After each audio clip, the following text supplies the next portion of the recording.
Quantas pessoas são capazes de esconder um monstro por trás de um sorriso? E se o maior perigo nunca tivesse a aparência que você imaginou? Durante anos, homens e mulheres aparentemente comuns viveram entre vizinhos, amigos e familiares, até que a verdade veio à tona. Crimes brutais, mentes perturbadoras, investigações, pistas, segredos e decisões que mudaram vidas para sempre. Nessa série você vai conhecer a história de assassinos reais, entender como eles agiam, o que motivava seus crimes e como conseguiam enganar tantas pessoas. Mas existe uma pergunta que nunca deixa de assustar. Um assassino nasce assim ou é criado pelas circunstâncias? Prepare-se para mergulhar em casos reais que desafiam a lógica, revelam o lado mais sombrio da mente humana e mostram que o verdadeiro terror pode estar muito mais perto do que imaginamos. Seja bem-vindo à série Assassinos.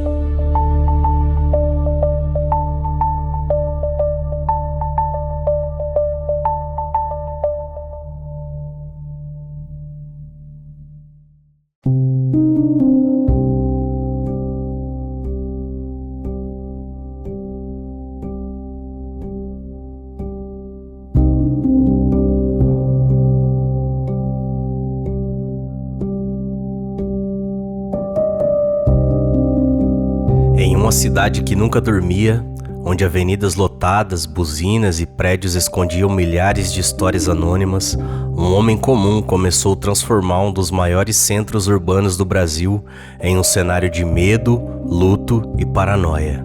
Ele não usava máscara, não carregava a aparência monstruosa que muita gente imagina quando pensa em um assassino em série. Pelo contrário, circulava entre pessoas comuns, falava com calma, sorria, observava, convivia e desaparecia.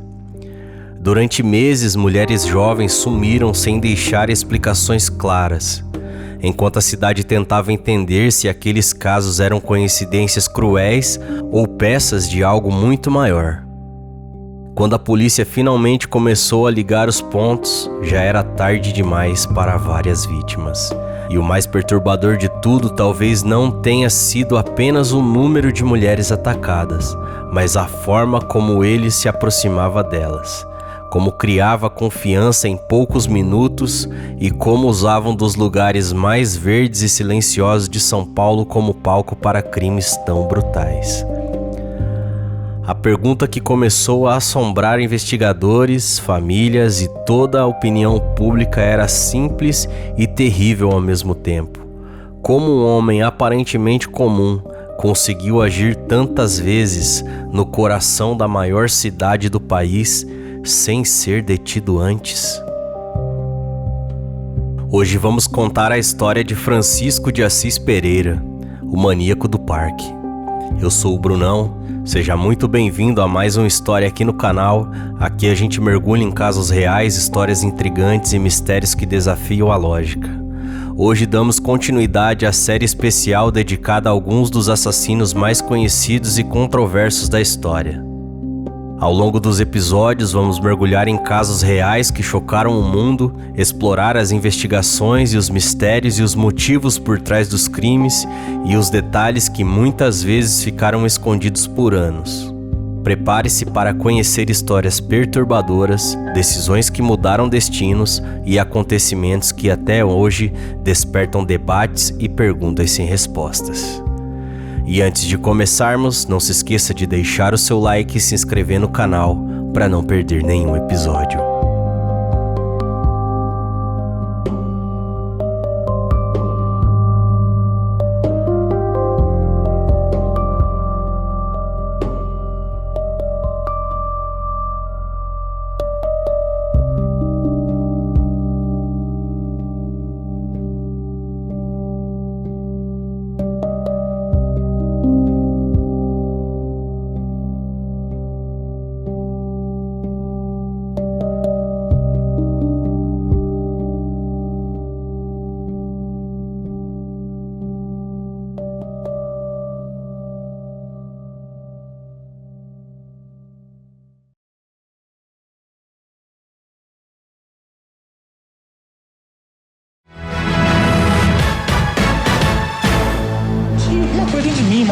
vontade, eu não sei que vontade, era uma vontade de alguma coisa.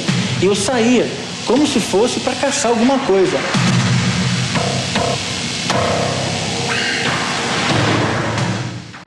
Um rosto normal, uma voz normal, que escondem um matador em série. No programa de hoje, o criminoso que parou o país, Francisco de Assis Pereira, o motoboy, o maníaco do parque. Você vai ver aqui o que jamais foi mostrado. As imagens de Francisco de Assis Pereira no presídio de segurança máxima do estado de São Paulo. Como ele vive numa área isolada, cercada de guardas, para que os outros presos não matem. O que eu me lembro foram 8, 9 garotas que eu fiz isso. Esse é absurdo na minha vida.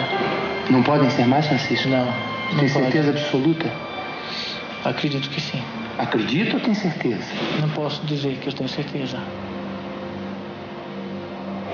Não? Não. Mais jovem. Foram 8 ou 9. No parque. Essa é a real história da minha vida que eu tô contando. Lembrança que você tem de quando você era criança.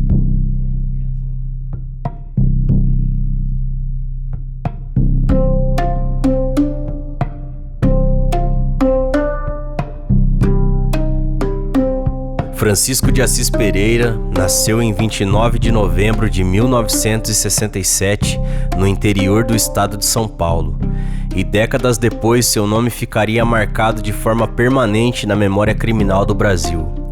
Antes de se tornar conhecido como o maníaco do parque, ele era apenas mais um rosto entre milhões de pessoas que tentavam sobreviver na capital paulista. Na segunda metade da década de 1990, São Paulo vivia um ritmo acelerado, caótico, quase sufocante. O centro fervilhava de trabalhadores, ônibus lotados, buzinas constantes e gente correndo contra o relógio. Em meio a essa multidão, Francisco circulava como um homem aparentemente comum. Trabalhou como motoboy, conhecia bem as ruas da cidade e sabia se mover sem chamar atenção. Não tinha a aparência clássica que a imaginação popular costuma atribuir a um predador. Ele falava de forma tranquila, conseguia parecer simpático e, acima de tudo, havia aprendido a observar. Observava mulheres jovens, observava seus gestos, sua pressa, seus sonhos, suas fragilidades e, principalmente, o tipo de promessa que poderia fazê-las baixar a guarda. Naquele momento, São Paulo não fazia ideia de que um dos seus maiores pesadelos estava prestes a ganhar forma. A capital paulista dos anos 90 também era um lugar onde a ideia de fama e ascensão social seduzia muita gente. O mercado da moda, o universo das agências, os concursos e as promessas de ser descoberta fascinavam principalmente mulheres jovens que sonhavam com uma vida melhor. Francisco percebeu isso com frieza. Segundo os relatos que surgiram mais tarde, ele passou a se apresentar como olheiro de modelos, um homem que trabalharia com agências e revistas, alguém com supostos contatos capazes de abrir portas para ensaios fotográficos e oportunidades profissionais. Era uma abordagem simples, mas eficiente. Ele se aproximava de mulheres em pontos movimentados da cidade, puxava a conversa, elogiava a aparência, falava sobre seu potencial fotográfico, dizia enxergar algo especial nelas. Em poucos minutos construía uma pequena fantasia. Não era apenas um convite para fotos, era uma oferta de uma chance, de um atalho, de uma possibilidade de futuro. E foi justamente nessa mistura entre carisma ensaiado, mentira e manipulação que começou a nascer um método de um serial killer.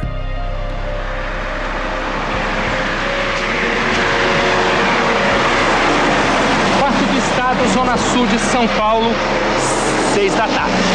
Este era o horário preferido de Francisco de Assis Pereira. Convencer as vítimas a vir até aqui parecia ser fácil para o motoboy, mas fazê-las entrar num lugar como este é inacreditável. Eu convidei ela para ir para uma pista de patinação que tinha na Avenida Kennedy, Golden Shopping. uma antiga pista que hoje fechou. Era de gelo, depois foi de roda, fizeram de roda e agora fechou. E eu estava indo, eu convidei ela para ir para lá, para aquele lugar. Até no momento eu falei, não, eu vou passar reto. E na hora que chegou lá, bem no lugar da mata lá, eu parei. Falei, não, é aqui, vamos descer. E você disse o que para ela? Se ela aceitaria fazer um acampamento, conhecer um acampamento, uma história de uma fantasia, introduzir na mente dela. Então foi uma espécie de dominação, não sei explicar. Eu só sei que eu entrei com ela lá dentro. E no que eu entrei com ela lá dentro, entendeu? Eu gritei com ela e ela ficou praticamente parada, olhando para mim, pasma, sem saber o que fazer, sem nada, ficou dominada. Eu falei para ela, não faz nada. Baixo ou alto? Não faz nada. Fica quieta. Foi aonde que eu peguei ela e por trás eu comecei a beijar ela e beijamos, depois...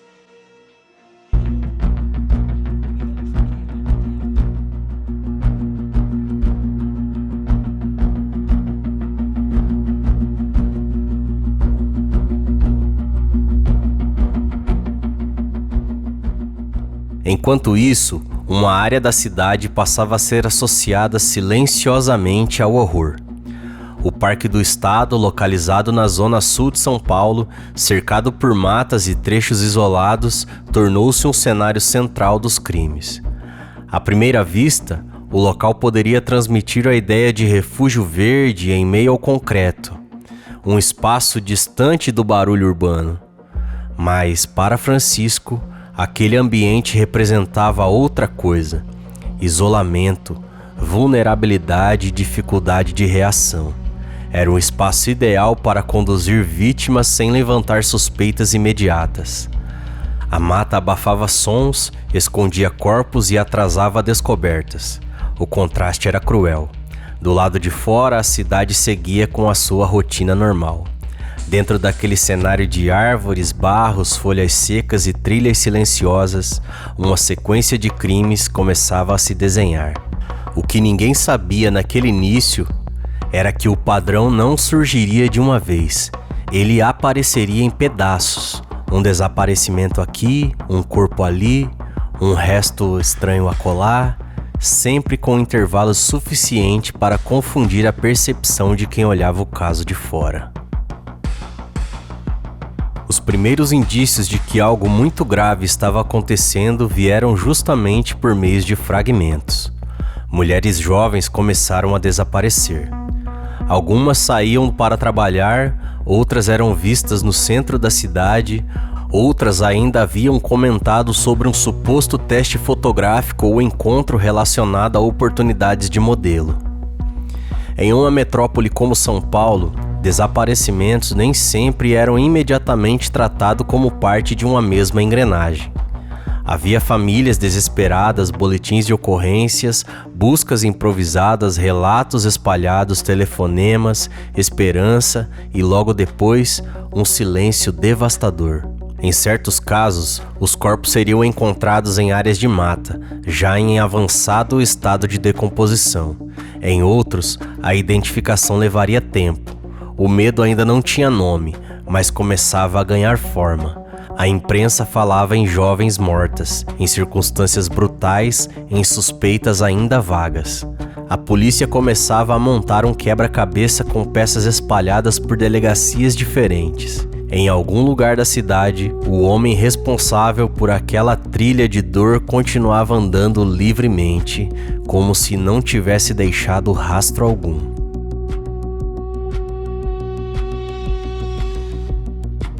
Naquele estágio inicial, o mistério era tão assustador quanto a violência. Quem era aquele homem? Como ele conseguiu convencer vítimas em uma cidade tão desconfiada? Por que tantos casos pareciam girar em torno de mulheres jovens e da mesma região da mata? Aos poucos, os investigadores percebiam que não estavam diante de crimes isolados, mas de uma sequência articulada por alguém que sabia manipular, seduzir e atacar. Eu peguei ela e enforquei ela, eu matei ela.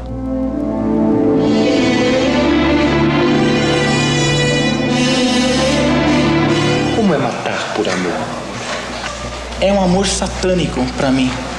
É um amor macabro. Mas eu não tinha ódio delas, nenhuma delas, aquela vontade de rasgar ela, mas aquele amor era um amor doente, um amor maligno, um amor maligno, um amor oculto, que começou a se manifestar. O que dizem que eu sou louco? Eu não sou louco. Um louco escreve, um louco fala, um louco anda tão bem de patins, um louco tem estudo, um louco serve a pátria, um louco sabe andar de moto.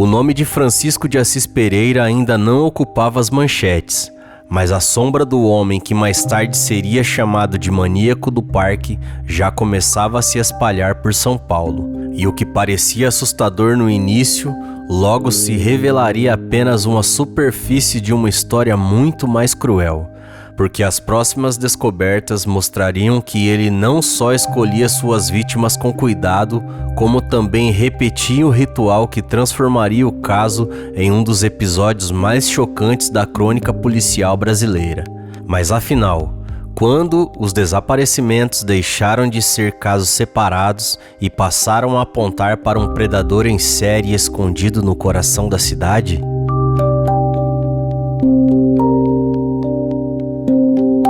Em 1998, marcou o auge dos crimes de Francisco de Assis Pereira. Em regiões movimentadas de São Paulo, principalmente no centro, ele observava mulheres jovens e se aproximava com um discurso cuidadosamente preparado. Dizia trabalhar como fotógrafo ou caça-talentos e prometia ensaios, revistas e oportunidades no mundo da moda. A moto ajudava a reforçar a sua imagem e permitia levá-las rapidamente para longe das áreas movimentadas. O convite parecia simples, fazer fotos em um local mais reservado, mas na verdade era apenas uma armadilha. Francisco raramente começava com violência. Primeiro ele convencia, usava elogios, promessas e esperanças de oportunidades para conquistar a confiança das vítimas. Ao chegar ao Parque do Estado, a situação mudava completamente. Cercado pelas matas e longe das testemunhas, elas eram atacadas, violentadas e, em alguns casos, assassinadas por estrangulamentos ou agressões brutais. Os corpos eram abandonados em áreas de difícil acesso, onde a vegetação e o tempo e a decomposição dificultavam as investigações. O parque, antes apenas uma área verde, tornou-se um cenário central de uma sequência de crimes que chocariam o Brasil.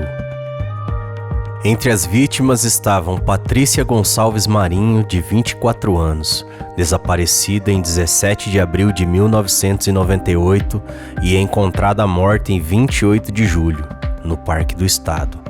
Também estava Selma Ferreira Queiroz, de 18 anos, desaparecida em 30 de julho de 1998, além de Raquel Mota Rodrigues, Rosa Alves Neta, Elisângela Francisco da Silva, Isadora Frankel, e outras jovens também foram encontradas.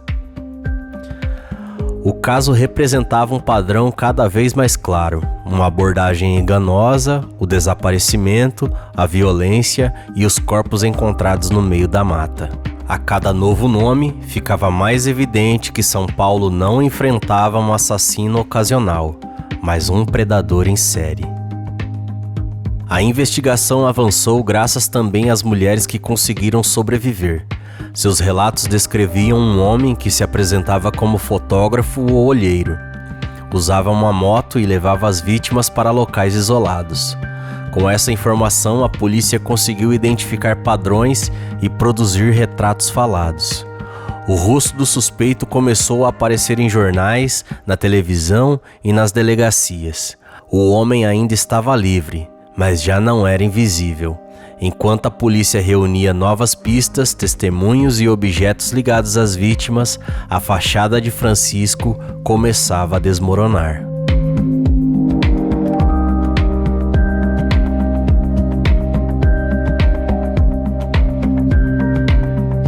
A caça se intensificava. O suposto olheiro já não conseguia esconder sua verdadeira identidade e pessoas próximas começaram a notar comportamentos estranhos e sinais de que ele havia desaparecido. As autoridades estavam cada vez mais próximas de compreender o que realmente acontecia na mata do Parque do Estado. Mas ainda faltava descobrir a dimensão completa dos crimes e responder à pergunta que começava a assombrar toda a cidade. O que Francisco de Assis Pereira faziam com as mulheres depois de atraí-las para aquele lugar?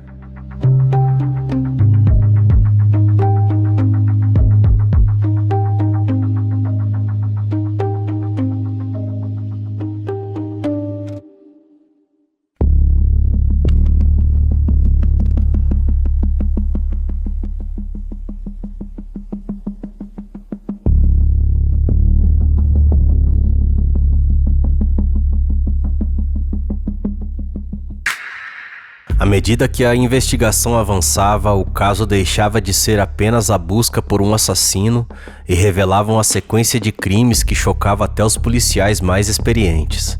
Laudos, depoimentos e a localização dos corpos mostravam um padrão cruel de Francisco de Assis Pereira.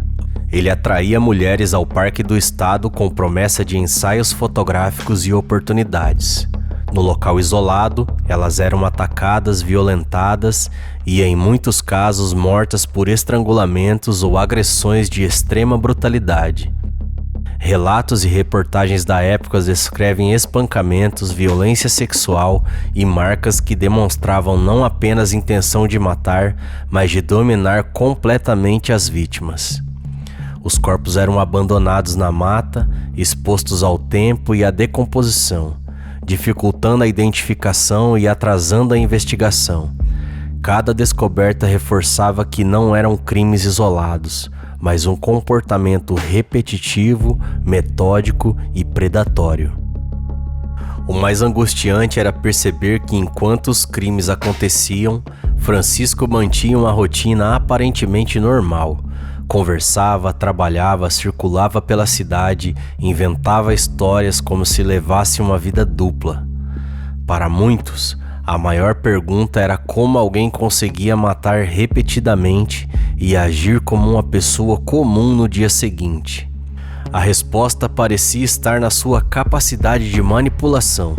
Francisco não agia por impulsos públicos, escolhia vítimas, locais e momentos como cálculo. Havia método, preparação e confiança de que escaparia. Essa sensação de impunidade foi favorecida por falhas estruturais, dificuldades em ligar os casos, lentidão das investigações e pela dimensão da cidade. Ele matava porque queria, mas também porque percebia que ainda estava fora do alcance da polícia.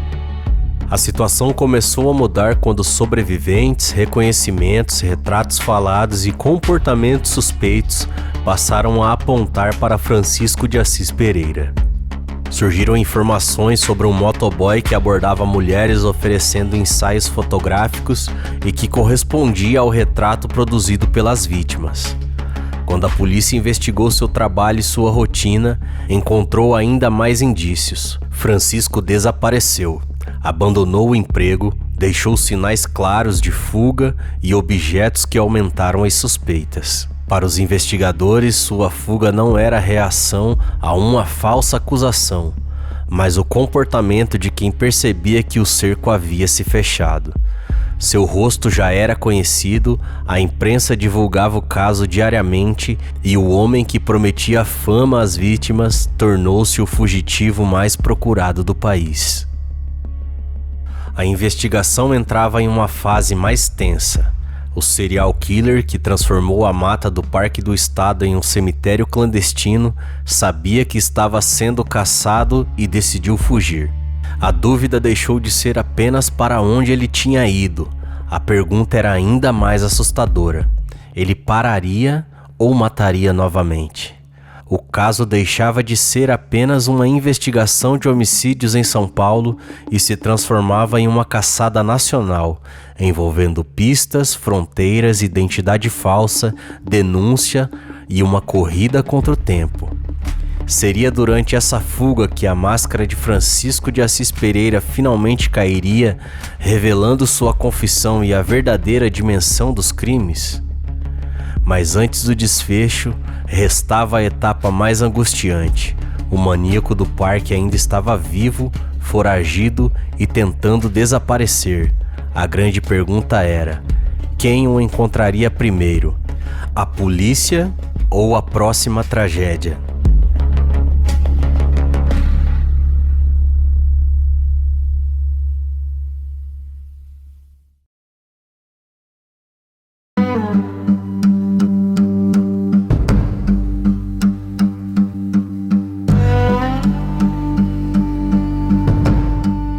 Até aqui, a história mostrou como Francisco de Assis Pereira, um homem aparentemente comum, usou a mentira, a manipulação e a promessa de fama para atrair jovens mulheres até o Parque do Estado em São Paulo. Vimos o surgimento dos desaparecimentos, a descoberta dos corpos, os nomes de algumas vítimas, o padrão cruel dos crimes e o momento em que a polícia finalmente começou a ligar os casos ao mesmo predador. Também chegamos ao ponto decisivo em que o cerco se fechou. Francisco foi identificado como principal suspeito e fugiu, transformando a investigação em uma caçada nacional. Na parte 2, a história entra em uma fase mais tensa e decisiva. A fuga de Francisco de Assis Pereira pelo país, a forma como ele foi finalmente localizado e preso, os detalhes da confissão, o que ele disse sobre os crimes, o julgamento e a condenação e a reação do Brasil. E por fim, o que torna esse caso tão assustador até os dias de hoje.